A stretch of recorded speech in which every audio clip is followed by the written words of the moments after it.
चाहिए और भोजन की जरूरत हमें है शरीर को चलाने के लिए। तो आपने भोजन किया, भोजन करने के बाद सारा का सारा भोजन इकट्ठा होता है पेट में एक छोटे से स्थान पर, उसको हम कहते हैं जठर। जठर संस्कृत शब्द है जठर, हिंदी में भी ये आ गया जठर।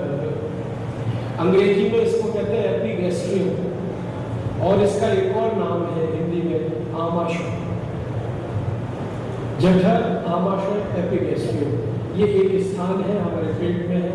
हमारी नाभि जहां होती है उसके लेफ्ट साइड बाईं तरफ छोटा स्थान, ये इतना स्थान है कि यहाँ पर 350 से 400 ग्राम तक ही भोजन आ जाए, इससे ज्यादा ना आए, कैपेसिटी नहीं, छोटा ही, ज्यादा बड़ा नहीं। तो ये जो स्थान है जठर, इसमें सारा भोजन इकट्ठा होता है, जो भी आप खाते हैं, जो भी आप पीते हैं, सब कुछ जठर में आता है। और जठर की एक व्यवस्था है कि जठर नाम के स्थान पर अग्नि प्रदीप्त होती है इस भोजन को पचाने के लिए, उसी को कहते हैं जठर अग्नि। मिला के बोल देते हैं जठराग्नि, आपने सुना होगा शब्द। तो जठर एक स्थान है, वहां पर अग्नि है, उसको कहते हैं जठर अग्नि। ये अग्नि प्रज्वलित होती है तो भोजन पचता है, भोजन का पाचन होता है। और शरीर की व्यवस्था ऐसी है कि जैसे ही आप भोजन करेंगे अग्नि तुरंत प्रज्वलित हो जाती है। व्यवस्था इतनी ऑटोमेटिक है, ऐसा है, एकदम सेकंड्स के क्षणों में अग्नि प्रज्वलित हो जाती है। आपने रोटी का टुकड़ा मुंह में डाला, चबाना शुरू किया, अग्नि प्रज्वलित हो जाती है। ये अग्नि ऐसे ही जलती है जैसे आपके रसोई घर में रसोई गैस अग्नि जलाती है, वैसे ही जठर में अग्नि जलाती है। रसोई गैस की थोड़ी देर में कल्पना करें, आपने बर्नर ऑन किया, तीली लगा दिया, एकदम अग्नि जल गई। अब ये अग्नि जल रही है रसोई गैस की, तो इस अग्नि पर आप कुछ भी रख दो पक जाएगा। पानी रख दो गर्म हो जाएगा, दूध रख दो उबल जाएगा, दूध में चावल मिला के रख दो खीर बन जाएगी, दाल में पानी मिला के डाल दो दाल पक जाएगी, जो भी कुछ है अग्नि के जलते जलते पक जाएगा। लेकिन अगर ये अग्नि बुझ जाए किसी कारण से, मान लीजिए आपका सिलेंडर खत्म हो गया, अग्नि बुझ गई, मान लीजिए आपने उसमें पानी डाल दिया, अग्नि बुझ गई, किसी भी कारण से अग्नि बुझ जाए, तो जो आपने रखा है पकने के लिए वो कच्चा रहेगा, कभी भी पकेगा नहीं, वो अधपका होगा, आधा कच्चा आधा पका होगा। और आप जानते हैं कि जो चीज आधी कच्ची आधी पकी वो बहुत जल्दी सड़ती है। पूरी तरह से बिना पकी हुई चीज है थोड़ी दिन टिकेगी, पूरी तरह से पकी हुई चीज है तो भी थोड़ी देर टिकेगी, आधी कच्ची और आधी पकी सबसे जल्दी सड़ेगी। तो अगर ऐसी कोई खीर बनाने की कोशिश आपने की जिसमें आधा कच्चा आधा पका, तो वो खीर सड़ जाएगी। ऐसे ही पेट में होता है। हमने भोजन किया, भोजन को पचाने के लिए अग्नि जल गई, अग्नि प्रदीप्त हो गई, अग्नि ने भोजन को पचाना शुरू किया। जैसे ही अग्नि ने भोजन को पचाना शुरू किया, आपने तुरंत गट-गट पानी पी लिया। खाना खाते ही आपने पानी पी लिया, खाना खाते समय अग्नि ने पचाना शुरू किया, आपने गट-गट पानी पी लिया। अब जैसे ही आप पानी पिएंगे तो ये अग्नि शांत हो जाएगी। अब अग्नि अगर शांत हो गई तो जो खाया है वो पचेगा नहीं, और अगर वो पचेगा नहीं तो आपके शरीर को ऊर्जा मिलेगी नहीं, क्योंकि आयुर्वेद में कहा गया है कि भोजन जब पचता है तो रस में बदलता है, और वो रस जब पचते हैं तो उसमें से मांस, मज्जा, रक्त, वीर्य, मल, मूत्र, अस्थि और मेद बनते हैं। इसमें से मल और मूत्र आपके काम का नहीं है तो शरीर उसको हर दिन छोड़ देता है। बाकी जो मांस, मज्जा, रक्त है आदि आदि वो सब काम की चीजें हैं, शरीर उन्हें धारण करता है। तो आपने भोजन किया, भोजन करते ही पानी पी लिया, भोजन को पचाने के लिए जो अग्नि जली वो पानी डालने के कारण बुझ गई। जलती हुई अग्नि पर पानी डालेंगे अग्नि बुझेगी, तो पेट में अग्नि जल रही है, आपने पानी डाल दिया, बहुत जल्दी बुझेगी। और हम तो आजकल आधुनिकता वाले लोग हैं, पानी नहीं डालते, बर्फ वाला पानी डालते, चिल्ड वाटर पीते, फ्रिज का पानी डालते हैं तो और जल्दी बुझ गई वो।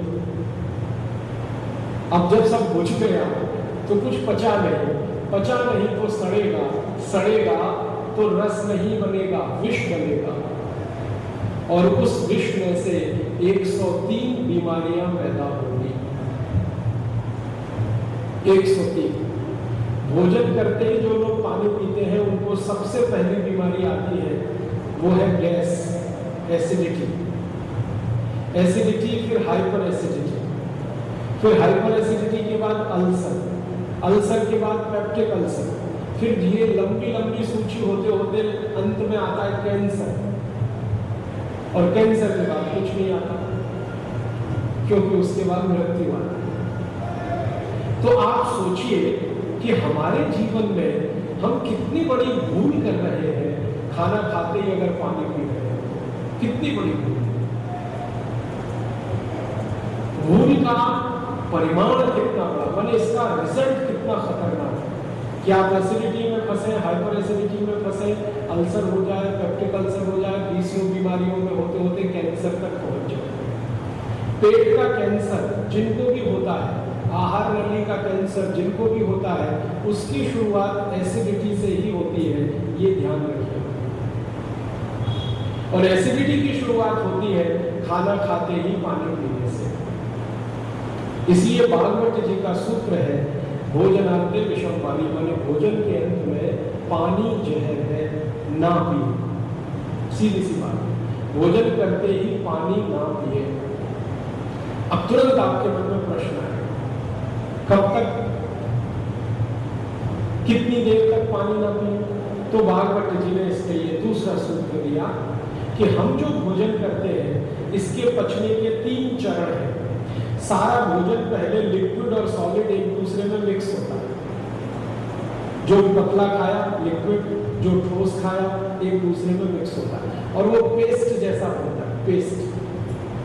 इसको होने में 1 से 1.5 घंटा लगता है।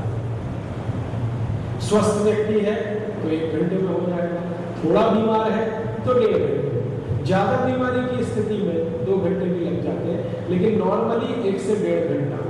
तो 1 से 1.5 घंटे में वो सारा खाना एक दूसरे में मिक्स होकर पेस्ट, फिर इस पेस्ट में से रस बनना शुरू होता है। माने 1 से 1.5 घंटे के बाद आपने जो खाया है भोजन वो रस में बदलेगा। जब रस में बदलता है भोजन, तब पानी की जरूरत पड़ती है। आप जानते हैं कोई भी रस बनाने में पानी लगता है। मैं आपसे कहूं आम का रस बनाओ, तो आम का गूदा आप निकालेंगे फल, फिर उसमें पानी मिलाएंगे तो रस तैयार होगा। कोई भी रस पेट में भी तैयार होगा तो पानी की जरूरत पड़ेगी। तो जब पानी की जरूरत पड़े तब पानी पिए। मतलब सीधा सा ये है कि खाना खाने के 1 से 1.5 घंटे के बाद ही पानी पिए। तो पहला सूत्र हो गया, खाना खाते ही तुरंत पानी नहीं पिए। दूसरा सूत्र हो गया, खाना खाने के लगभग 1 से 1.5 घंटे के बाद ही पानी पिए। अब आप तुरंत एक और प्रश्न करें कि अच्छा ठीक है, इतनी बात तो समझ में आई, पानी के अलावा कुछ और पिए क्या? पानी तो नहीं पिए, खाना खाते ही ये समझ में आ गया, 1.5 घंटे बाद पिए, लेकिन खाना खाते ही कुछ पी सकते हैं क्या? तो इसके लिए तीसरा सूत्र है। तीसरा सूत्र ये है कि भोजन करने के बाद अगर आप कुछ पीना चाहते हैं तो 3 द्रव पदार्थ पिए। 3 द्रव पदार्थ। पहला द्रव पदार्थ है वो है मट्ठा, छाछ, मज्जिगे, तक्रम, जो भी आप दही में पानी मिला के जो मथा हुआ है और मक्खन जिसका निकाल लिया गया है, ये सब। तो आप पहला द्रव पदार्थ जो पी सकते हैं वो ये। दूसरा द्रव पदार्थ जो पी सकते हैं वो है दूध।